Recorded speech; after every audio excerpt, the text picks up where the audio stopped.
I like practicing hitting high shots or lob shots off tight lies, but actually I like to call this shot something a little different.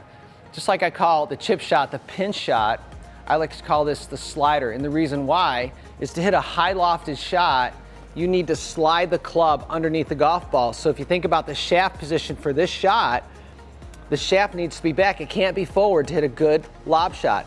So I want to slide the club under the ball, call it a slider. The shaft needs to be even to the ground, 90 degrees to the ground, or even slightly tilted back, which allows a lot of loft on the golf club and allows the club to slip under the golf ball. So let's start with shaft position, just like I would do to hit a good pinch shot. So I would start with the shaft. If I'm pinching it like we talked about in the chip shot, the shaft goes forward. To hit a lob shot, the shaft needs to come back to 90 or even 1 degree backward. Now once you've got that shaft in the proper position, as always, stand to the handle. That means the butt of the golf club points at my middle.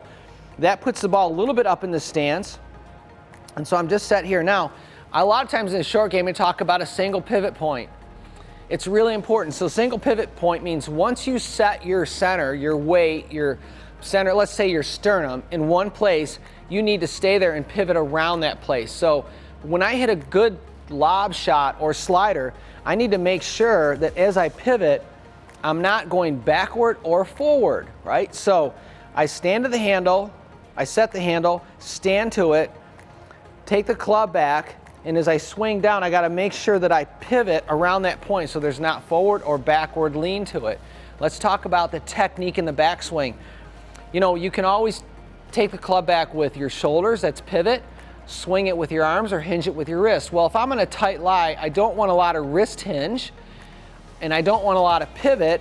For a lob shot, I'll basically use my arms. So I'm gonna swing the club back mostly with my arms, and when you do that, you can see there's some rotation. The club face is rotating up, so the toe of the club points up. The leading edge is at right angles to the ground. So I just bring it back kind of straight and keep it in front of my body, little rotation, then I can deliver it and let it slip under the golf ball. And a really neat little technique you'll see with players that are really competent at this shot is as they hit it, they slip the club under the ball and then they fold that club up close so there's no real forward lean to the shaft. There's a great tip on how to hit a little lob shot or a slider, but I would encourage you, come into WJ and take our virtual lesson on how to hit a lob shot off a tight lie, so you'll get much more in-depth instruction. You'll be able to practice it in your privacy in your own bay, and you'll get a lot better from it around the green.